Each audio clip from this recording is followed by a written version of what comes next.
Hey, Vlad here, devinsideyou.com. Welcome to another video.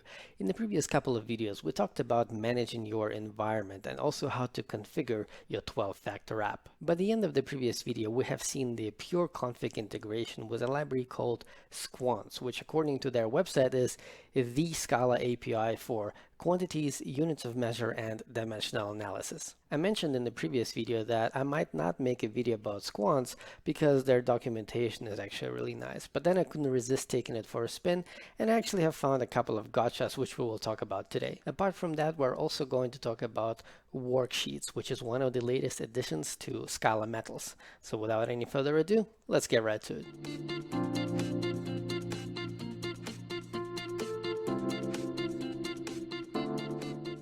As in most of my videos, I'm using an Ubuntu 18.04 virtual machine and I'm using Windows as a host, which has a virtual desktop feature, which gives me shortcuts that allow me to easily switch between my Windows desktop and back to Ubuntu like that. This time we're going to jump straight into code. So I'm just going to open my terminal. I'm going to go into my dev folder, which is currently empty. And as in most of my videos, I'm going to use one of my jittered templates to create our typical playground. Let's just give it a couple of seconds to load. And there we go. Come on. Let's call it Squants Playground like this. Organization, com dev inside you, package dev inside you, like this. All right, let's open it with Visual Studio Code, as we always do. There we go. Let's go to the build. As in most of my videos, we're going to disable a couple of things because this is the template that I'm usually using for all of my projects. But when I'm recording videos, no, not now, I disable the fatal warnings and the warnings unused. Like this. Let's also add squants right away because I'm gonna try to avoid re-importing the bloop build. So it's org.type level and we get squants like this, and the version is going to be 1.6.0. And this brings me to the first thing that we're going to talk about. If we go back to my Windows, so I'm going to let the project to be imported. I'm going to go to my Windows. I already have a website open, prepared for it. So if you go to the website of Squants, you'll see that it's a bit outdated. Can't blame them. I don't even find the time to update my own website. So it says that the latest version is 1.3.0.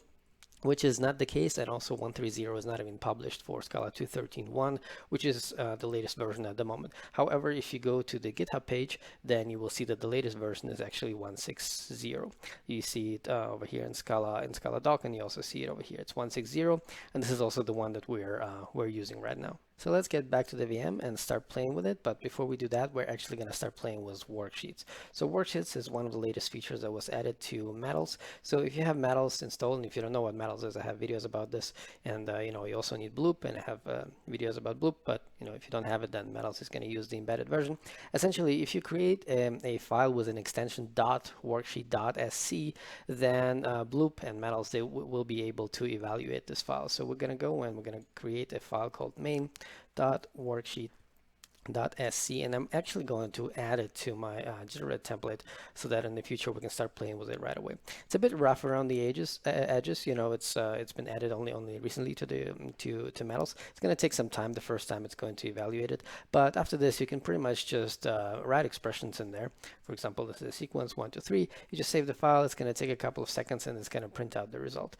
Also in this output tab, it will also show you that it evaluated the worksheet. So every time I save the file, it's going to say evaluated the worksheet. Okay, so you can also have side effects 1, 2, 3 like this, and we're going to do for each print line. For some weird reason, it's going to show you the first element over here. However, if you hover over it, which by default would trigger a pop-up, which I disable because I don't like pop-ups, I actually need to use a key combination to show me this pop-up. Then you will actually see what it printed out, in the comment. You see the 1, 2, 3 over there. If I touch my mouse and point to it, the pop-up will disappear because the IDE gods don't like me, like this.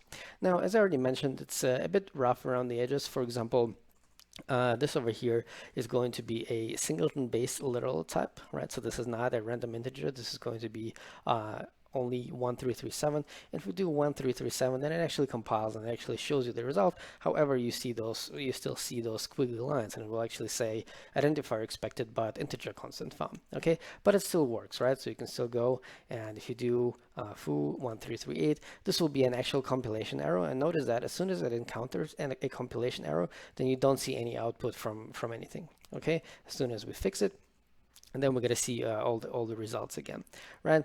Also, if you have exceptions, so for example, if we do 1 divided by 0, then it's going to be underlined like this, and you see the output. You know, this is Java Lang arithmetic exception. Obviously, you see the output over here as well, right?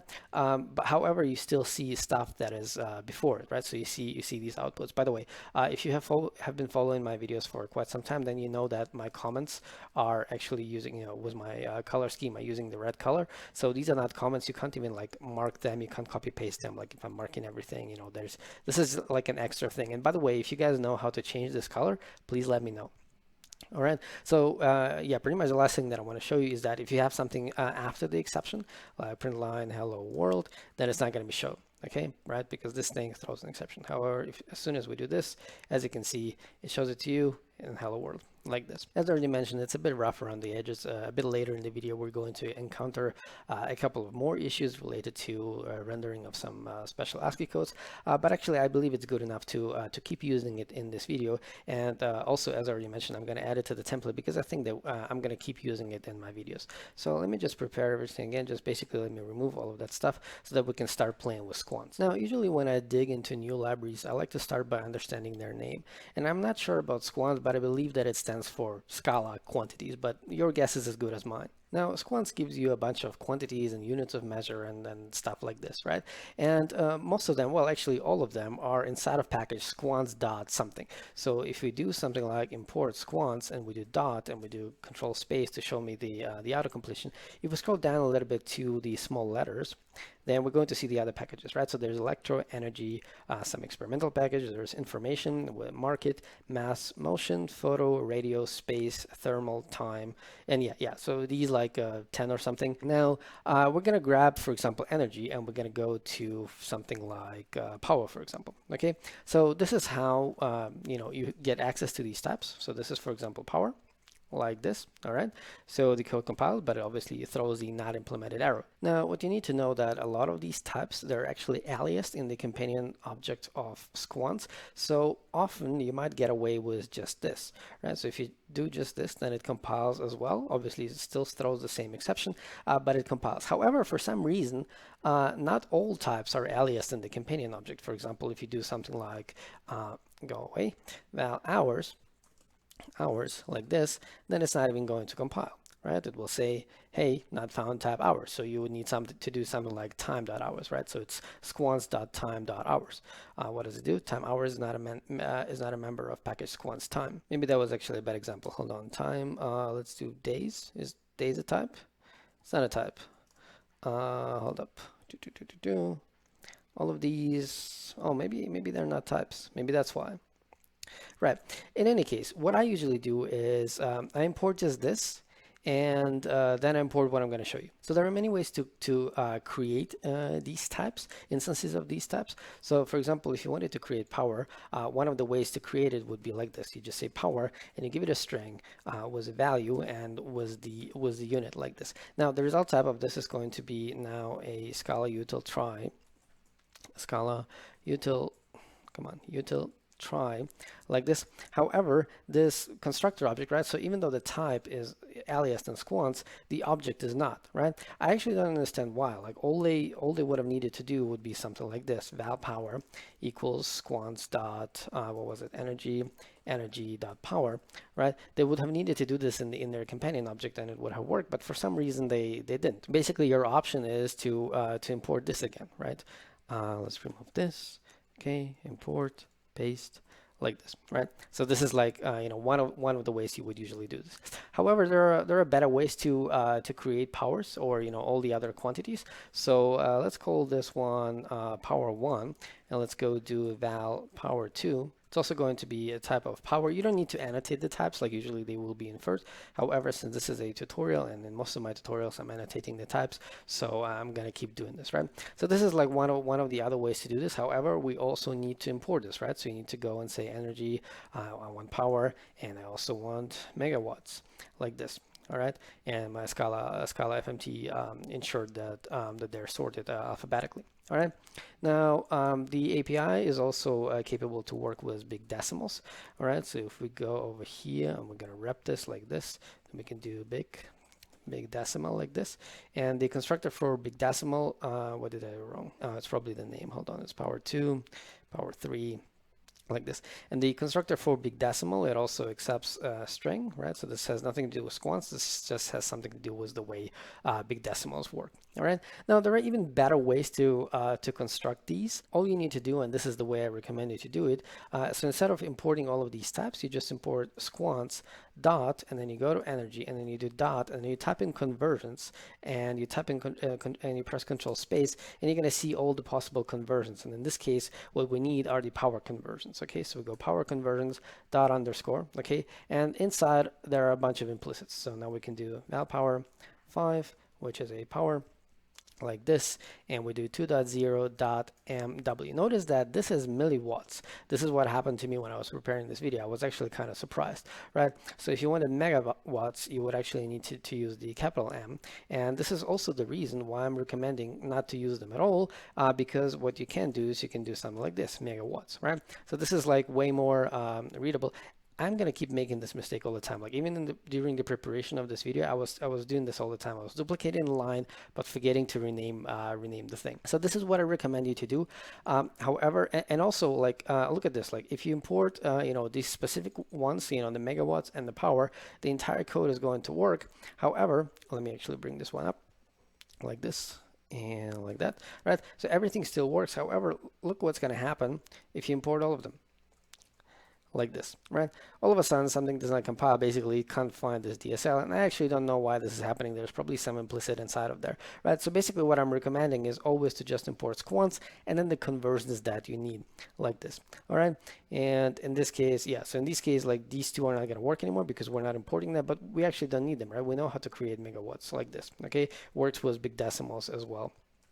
Okay, so we're just going to stick to these powers. All right, now let's get to the fun part. Now, squants comes with 54 quantity dimensions and 257 units, and they're designed in a relatively type-safe way. In fact, we're going to see a bunch of unsafe things a bit later in the video, but they're relatively type-safe, so you're not allowed to add like kilometers to I don't know, kilograms, for example, right? So we're just going to go and start playing around with this. Okay, so we're going to import also squants.time.Time conversions.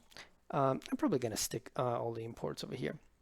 Okay, so we're going to do power. Power equals, well, actually, let's just grab this one. Okay, let's just grab this one. So we have power. Okay, and we're also going to grab time. Okay, and I really wanted to call this variable time, and therefore I need to do squants.time.Time like this. Okay, 5 days. All right, I don't even need to use the types, right? As I already mentioned, they would usually be inferred, right? And now you can't go and do something like this, right? It's basically going to say, I found a time, but I wanted a power. Okay, but other things actually work, right? So for example, if you go and you do something like power plus power, obviously that's going to work, or days, plus days, that's going to work. Or we can do what's happening, I call it days. I'm going to call it days like this. All right, now we can do this. All right, so we got power, we got days. Let's do power times 2. Let's do days times 2. What you can also do is you can do power times 2 plus 10 megawatts like this. All right, and you can also do power.map. Notice that this is not the map from a typical functor. Like this map is constrained to only map the double that is inside to another double, right? This is all you can do, right? So there's the value inside. You can multiply it with 2, and you can do plus 10, right? So if you really want it, you could do this, right? So it does exactly the same as at the top. Okay, I'm just showing you around. All right, let's do the same thing for days. Days times 2 plus 10 days. All right, and you can also do days map underscore times 2 plus 10 like this. All right, you also get automatic unit conversions. So if you do something like power times 2 plus, and you do something like 10 times 1000, you don't have to do it like this, but I just want it to be readable, and you do something like kilowatts, right? So one was in megawatts, the other one was in kilowatts, and it still worked. You do the same thing for days times 2 plus 10 days, which is 10 times 24 hours. All right, it would also do some fractionals for you, right? So if you do power times 2 plus 18 kilowatts, kilowatts like this, or if you do days, days is going to be actually weird, right? So if you do the days time times 2 plus 18.hours, then you're going to get like 10.75 days. All right, but the most fun actually begins once you start converting one type into another.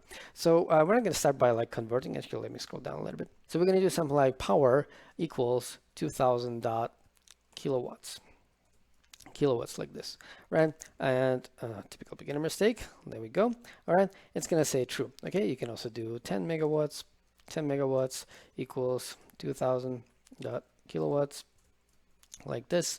You can also do 10 dot megawatts equals 2 dot kilowatts times 1000, right? So you can do some basic arithmetic, right?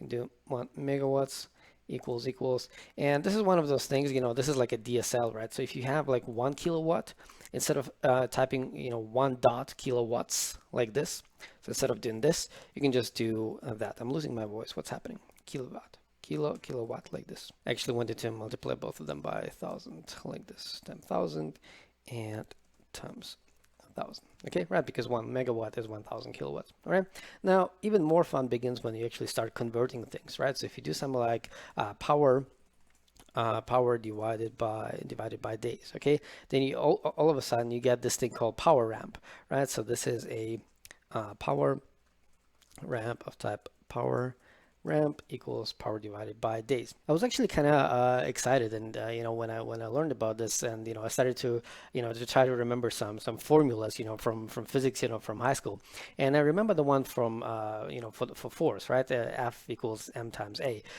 mass times acceleration, and I tried it out and it worked. It was actually super fun. So we're going to do the same thing over here. Let's keep the imports to the top. Okay, so let's do squants, and we're going to need mass.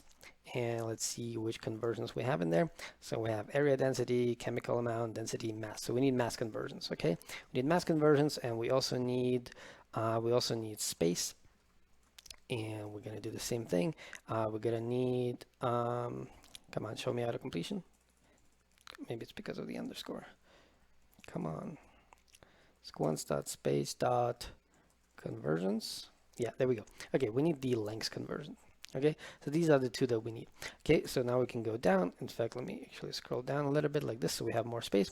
So let's create force. I'm going to call it force 1 of type force. It's going to be 10 dot kilograms, okay, times, and we're going to do 100 meters divided by, an acceleration is, second times second. Look at this. It's going to say 1000 newtons, right? And by the way, the other way to do this would be to do force 2, and over here, instead of seconds times second, you can just do second dot squared. All right. This is super fun. And then I got excited, and then I remembered that force divided by distance is actually torque. So I went ahead and I did force 1 divided by 100 meters. Unfortunately, this happened. It threw an exception, not implemented error, and I was like, what's happening there? I jumped inside and I saw that that it's basically just not implemented. Okay, in fact, there is a comment about says this could also be torque, as energy work and torque are dimensionally equivalent. Now this is too much physics for me. Like I don't know the details of this. Yeah, essentially I'm showing you that I have found way too many gotchas in this library, so I want to point out all of them to you so that you're a bit more careful. Let's close this one and remove this one and continue with the video. But in any case, it's still a cool library, right? So a lot of things work, right? So let's do another example. So we're going to do mass, which is 10 kilograms, and we're going to do let me save the file sometimes.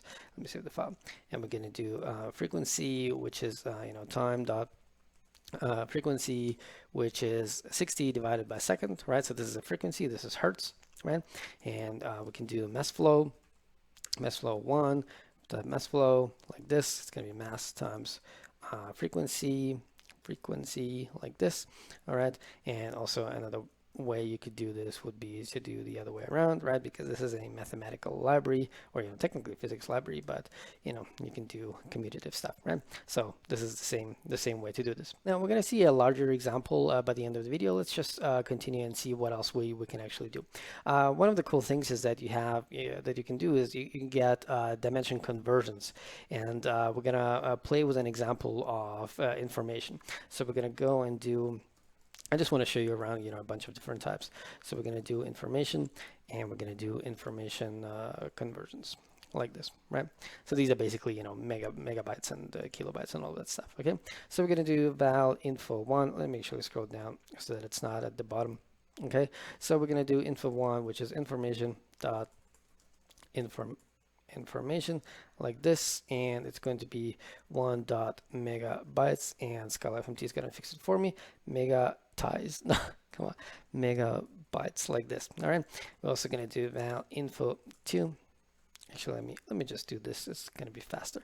Okay, so this is going to be info2, and it's going to be 1.mebi for binary, right? So these are going to be binary megabytes, okay? And we're going to see it like this, MIB, all right? So now what we can do is we can do some like info conversion, okay? It's still going to be information dot information like this. Okay, so now we're going to take this 1 megabytes, and you do the conversion by calling the method called in, right? So you say in, and then you say information dot kilobytes, for example. Okay, kilobytes like this. All right, so we see that this is 1000, right? Because we're not doing the binary version. If we're going to do the binary version, then we're going to have, let me scroll down. Okay, actually, can I do? Okay, I can do this. Perfect. All right. So it used to work in Sublime. I wasn't sure if it's going to work over here as well. All right, so let's take this one. Let's bring it down. This one, go and replace it like this.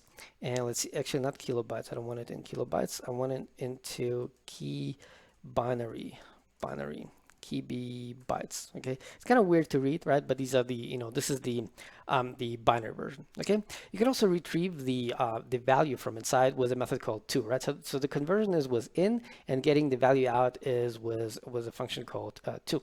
So let's do value 0 equals, let's play with the binary one. I kind of like the binary one. So let's go grab this one, and let's say .2, and let's say information dot meb bytes. So hard to pronounce. All right, so it is already binary megabytes, right? But the way you get the value out is by converting it into megabytes again, right? And there is a reason for this, because there's also I'm going to show it to you in a couple of seconds.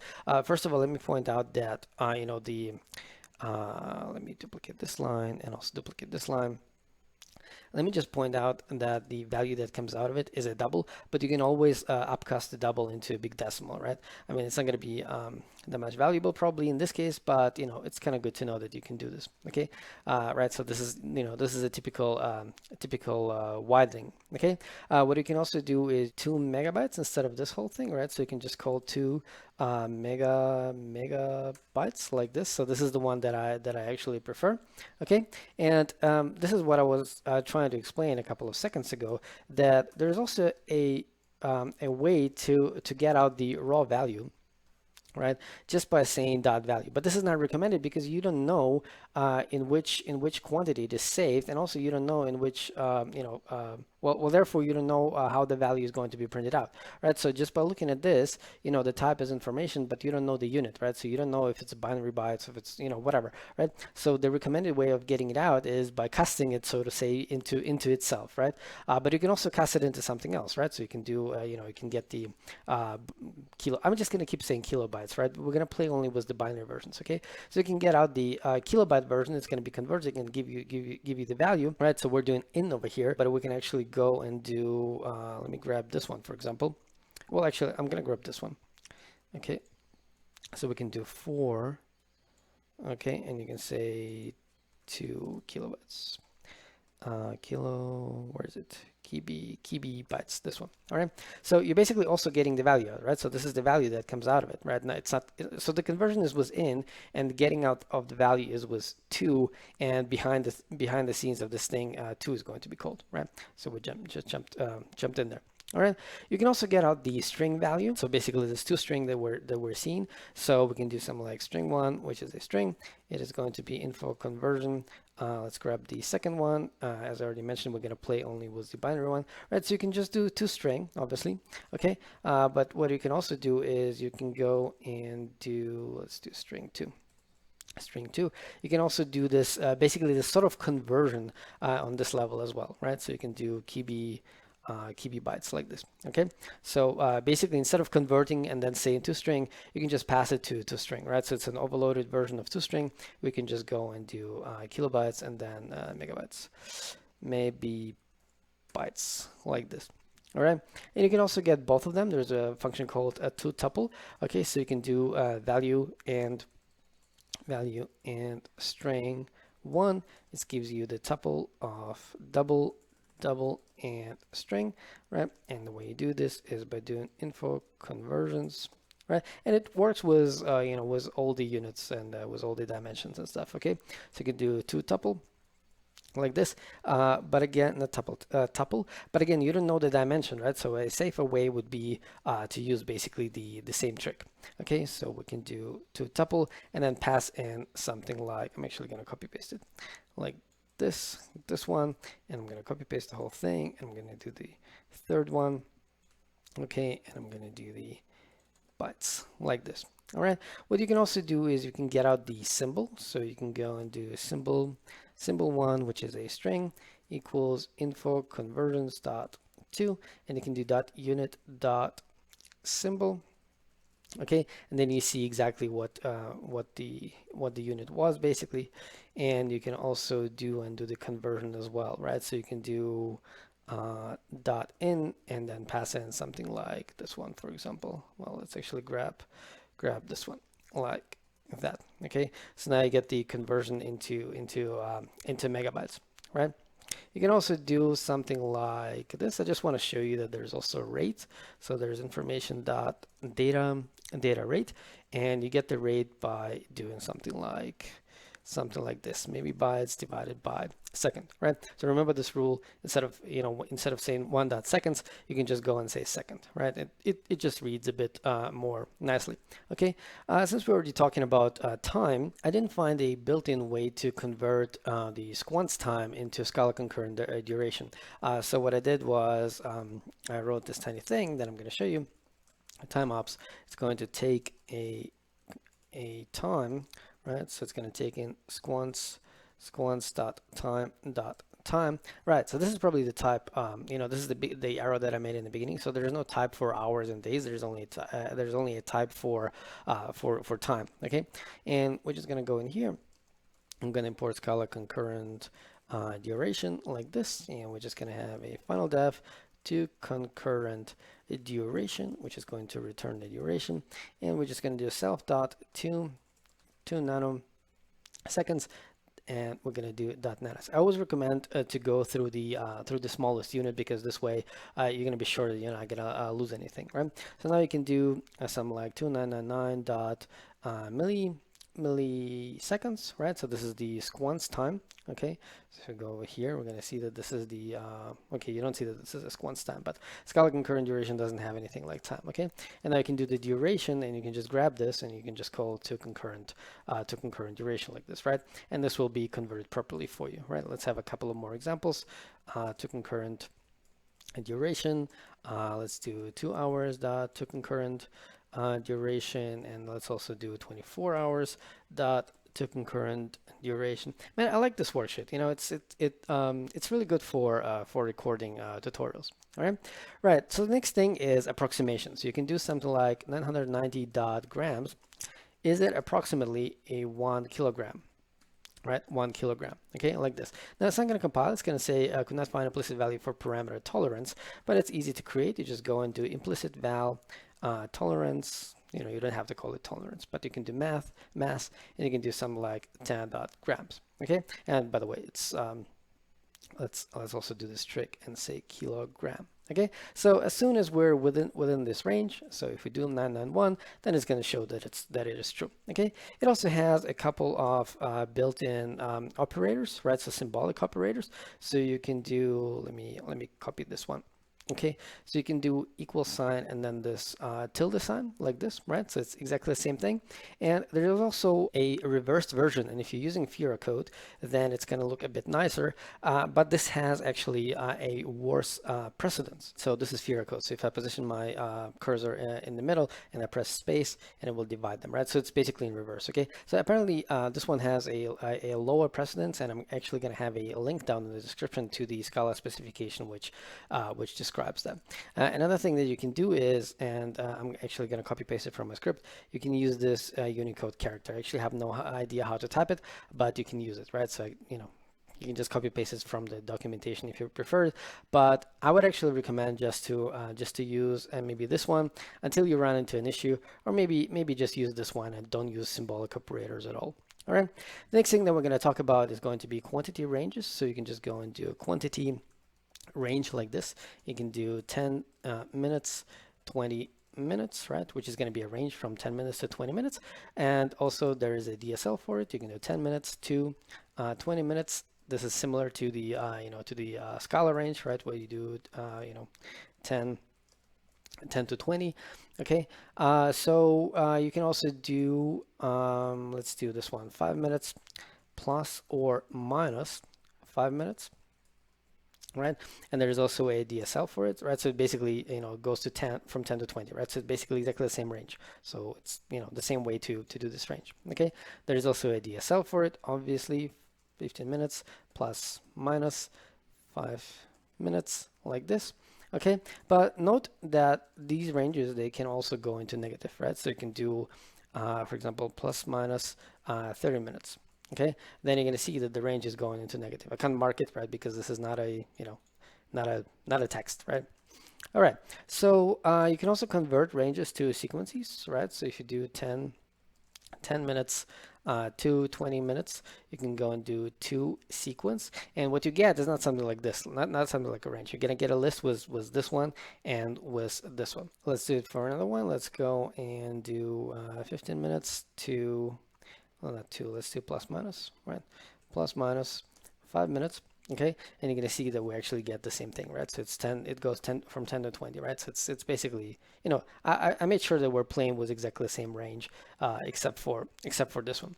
Now, if you're familiar with the numeric type class, you can do something like 1.2.3.4, right? So these are regular numbers, and on the sequence you can do something like dot sum, and you can also do something like dot product. Okay, now you can do the same thing for the ranges, and in fact for most of the dimensions in squants. Okay, so you can go and do something like, let's go grab this sequence. Well, one of them actually. I'm gonna grab this one. I think it's a bit easier to read than this plus minus version. Okay, so you can do this, and you can do dot sum like this. All right, but notice that product will never work, right? Because it doesn't make sense to multiply, minutes with minutes. Like what is going to come out? So the way it works is basically it always throws an exception. Okay, let's throw the exception. Why doesn't it show me the exception? Show me the exception. Hello. Well, basically it says over here unsupported operation exception. Also, you can open the output and see it. I thought you would see it. You don't see it. Maybe you see it in problems. Yeah, unsupported operating exception. Numeric times not supported for quantities, right? So any quantity you take, it's not going to be supported, right? Let me close this thing. Let's have a couple of more examples like this. Let's go and do a sequence of 30 minutes, 0.5 hours, 2 days, and let's sum all of them. Let's also do sum and then convert it into time.days like this. It's going to say 2.04 days. Let's also have a better example where we also add 23 hours like this, and we're going to do that sum, and we're also going to do sum dot in time dot days, right? But behind the scenes, right, it basically adds them all together, right? So it's we can actually add this one just for fun. It's, the same thing should come out. All right, let's talk about the money. Squants actually has support for money. However, it is not typed strongly enough in my opinion. I mean, the entire library is not typed strongly enough in my opinion, but for money it's especially, right? All right, so let's just go start playing with it. So we're gonna do import market dot money conversions like this. And let's also bring this one up. Let's put it over here, well, over here like this. Let's also sort the lines. I kind of prefer to have the lines sorted like this. All right, so let's do squants like this. Okay, let's sort this again. It looked weird. All right, so By the way, you don't need to do squants dot. Okay, so let's go down and let's do a couple of things. So we can do market dot. Let me actually create more space. Okay, like this. All right. So you can do market dot money, and you can just do one, and then you can do market dot USD. This is one way to create dollars. Another way would be just to say one dot USD. You can also say one dot dollars. You can also say 100 cents. Cents only work for dollars. Okay. We can also go and have some fun. Curtis Jackson, also known as 50 cent. But you can't do cent, you actually need to do 50 cents, right? So what is happening? Why does this file look weird? Because I didn't save the file. All right, you can also do $1 divided by 1, right? So you get some basic arithmetic. You can do $10 divided by 5. You can do $10 divided by 3. You can do Oh, actually, it's kind of fun. Every time you save the file, it actually brings my cursor down. That's kind of cool. I didn't notice this. Okay, so I can duplicate this, and I can do modulo. Okay. Uh, it doesn't always do this. Weird. Before it did it. Interesting. Let's do also $10, and you can do both of them, right? So you can do this. It gives you both the division and the rest. All right. So the other thing that you can do is you can deal with prices. So you can do $10, and you can divide it by each one. Right. So you can say like one thing costs, $10. Okay.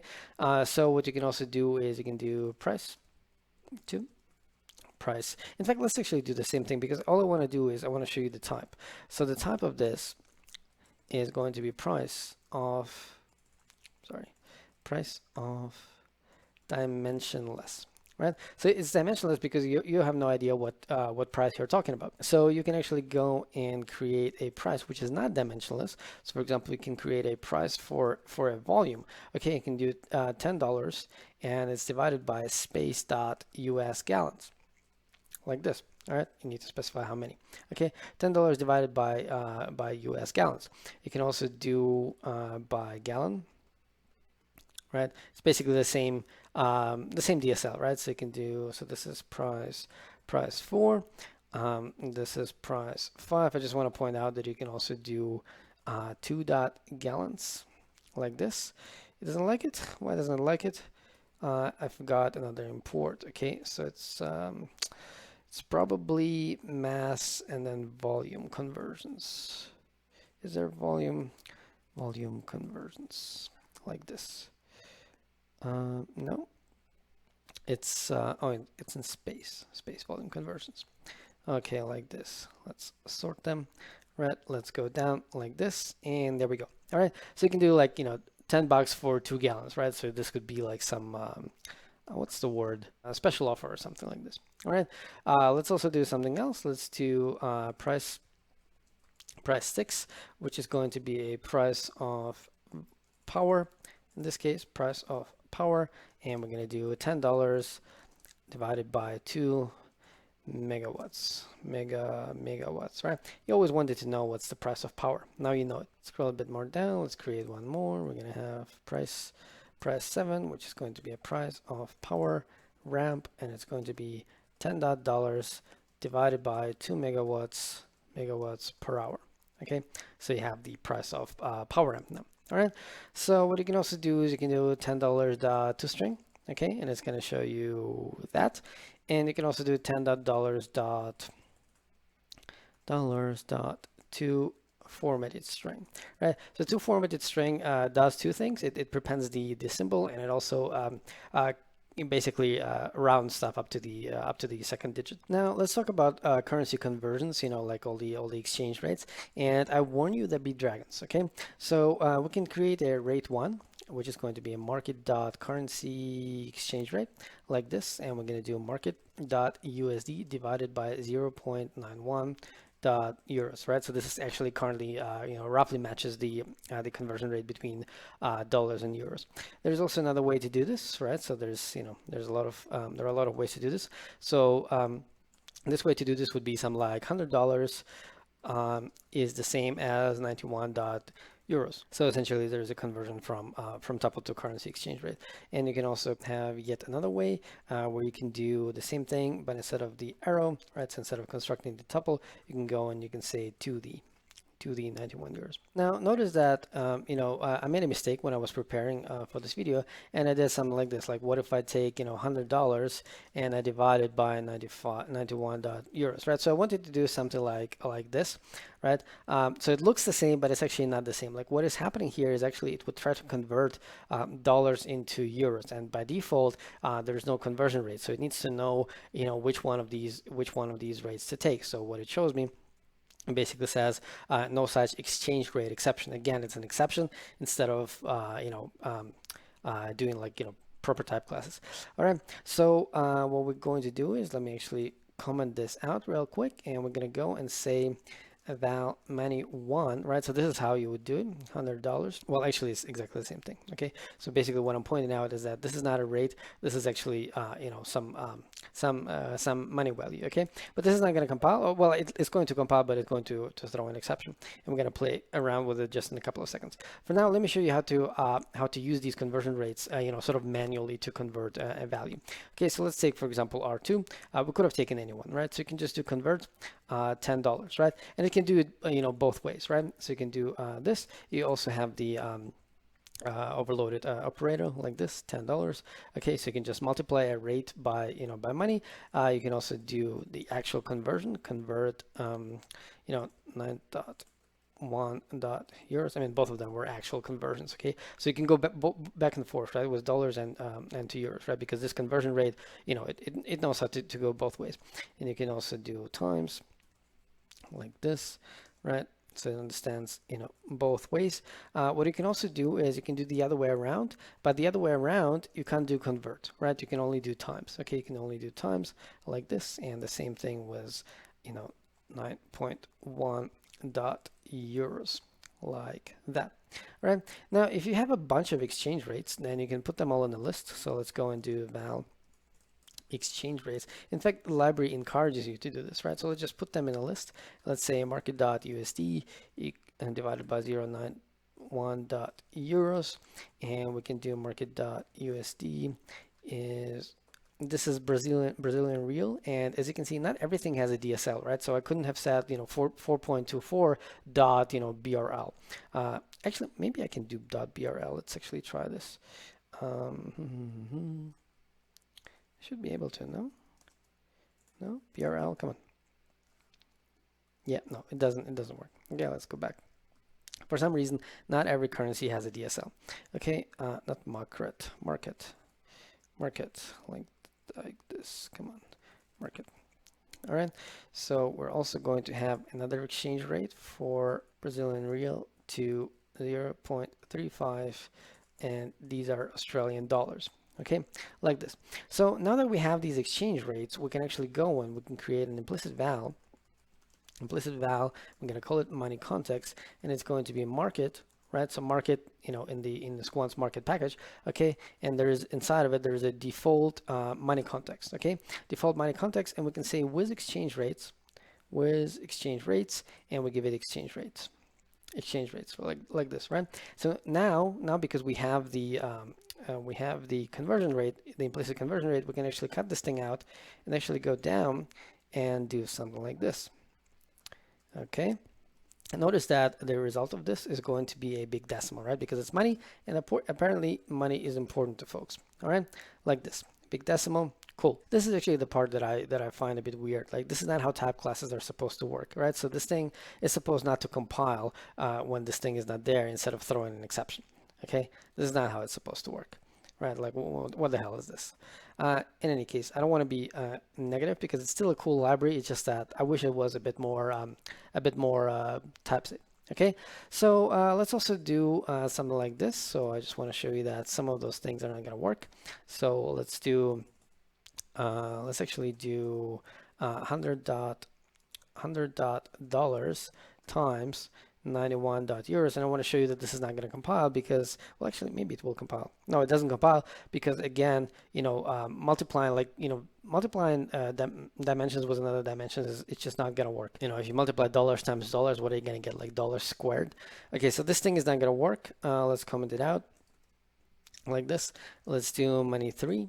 and this one is actually going to return you money, right? So if you add $100 to 91.euros, because you have the conversion rate, this is actually going to work, right? So it returns you money, which is, $2 in this case. Okay, so you can also do minus, okay, 4, it's going to be money like this. So you can do $100 minus 91.euros like this. All right, now another thing that sort of bothers me again, right? So you can take these exchange rates and you can map them to $10. Okay, remember that this is the conversion, right? So if you do exchange rates time the money, right? So the same as we did over here, this should go and convert all of them. However, it should throw an exception, and it says, oh, come on, show me the exception. Show me the exception. Yeah, so Java legal argument except the currency of money must match the currency of base or the counter. So essentially what it says is that if we remove this one, right, then all of a sudden this thing is going to work, because now we know how to convert dollars into euros, we know how to convert dollars into Brazilian real, but now all of a sudden it didn't know what to do with this conversion, and so it just threw an exception instead of just not compiling. As I already mentioned, it's not exactly as type safe as I would wish it to be. Okay, let's go and do something like this. Let's do $10 in market.aud. Right. So notice that we don't have this conversion. Okay, so now it's going to throw another exception, which is it's going to say no such exchange rate exception, okay, because we removed the Brazilian real. Okay, we're going to remove the Brazilian real. Right now, this one is going to throw an exception. So let's actually add a comma like this. All right, so now it is actually going to work, right? So it knew how to go from US dollars to Brazilian real, and then from Brazilian real to the Australian dollar. However, what we can also do is we can go into our context over here, and we can say .copy. Right, this is just a regular case class. In fact, I wanted to jump inside and show it to you.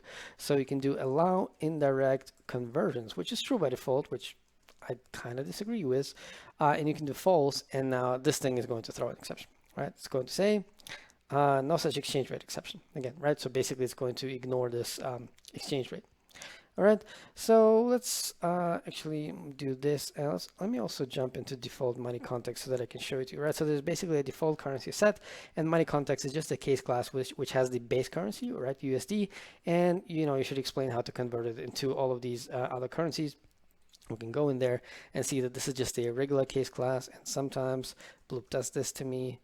There we go, money context, right? So it has the default currency, has the currency set, it has the rates, right? So by default it was nil. This is what we saw over here. This is the nil. So by default there are no exchange rates, and also there is this boolean which by default is true for some reason. All right, simple case class. Okay, so you can do whatever you want with it. All right, let's just go and continue with the video and let me show you what you can do with this money context. We can actually leave it like this. Let me comment this one out. It doesn't really matter. Yeah, so by default it's true anyway. Okay, so you can go and say $1.money, and it will just grab the default currency from this context. Remember, we just jumped inside. Where is it again, right? So the default currency is USD, and because it's in scope, it is going to go and to create $1 for you. Oh man, I'm actually starting to lose my voice over here. So if we were to jump into this method, we're going to see that it actually wants the implicit context. Okay, so if we go back, we will be able to actually pass it in. How did I call it? Money context. So we can take it and pass it in, and we should get exactly the same thing. Let's do it without like this. All right, so let's play around a little bit with money. So we can do $1 plus 0.91 euros. Okay, so we can also do the same thing, and we can say in market.usd. We can also do in market.euros, right? Notice that none of these conversions would work if we didn't have the implicit context in scope. Okay, so let's go down and do the same thing with 2, right? So we can do 2, and the same thing with USD. Let's keep the same order like this. USD like this.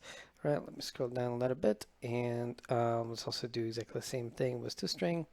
Okay, it's basically exactly the same as it works with all the other dimensions, but for this one, you actually need to have an explicit well, actually not explicit. You actually have to have an implicit exchange, a money context with these exchange rates. All right. So I also want to show you the proper example for the to formatted string. So if we had some like 10.123456791, 123456789. All right. So we do dollars dot to string, and we can do some like market dot USD. Then we see this. But if we go and do to formatted string, right, it will just cut out a couple of things. Okay, we can also do the same thing with the euros. And by the way, notice that this exactly is the worksheet bug that I was mentioning in the beginning, right? So the euro symbol, for some reason it can't display it. However, if I do exactly the same thing, I just wrap it into a print line, we will see that it will show it to me over, not here, come on. See, all of a sudden it shows it, right? All over there.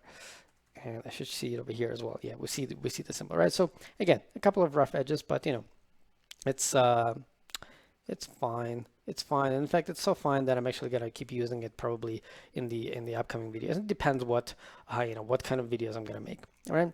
So another thing is that you could also stick them into a list and do some like $2 and then $4, and you want to do some like .sum. However, for some reason, it's not going to compile. Right? It's going to say could not find, come on, could not find implicit value for parameter num, numeric, blah, blah, blah, blah, blah.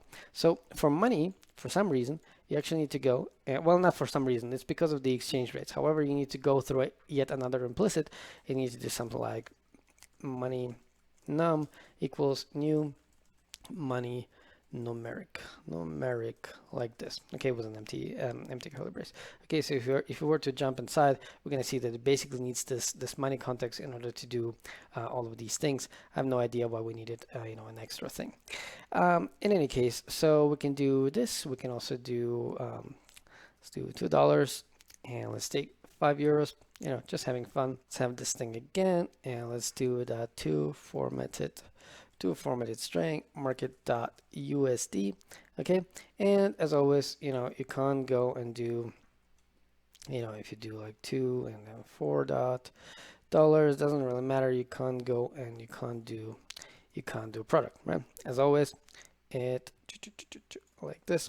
As always, product is throwing an exception like this. Come on, show me the exception, man. Sometimes it shows it to me, sometimes it doesn't. All right, unsupported operation exception. Okay, you can never do product on, well, actually, let's comment it out like this. You can never do product on dimensions. As I already mentioned, this API could have been a little bit more type safe, but as always, it's pretty much a trade-off. And in fact, this API is still way better than, all the hand-rolled APIs that I have seen at literally every company that I worked at, including the current one. All right, so it's still a good library. It's just that it's not, it's not as type safe as I wish it could be.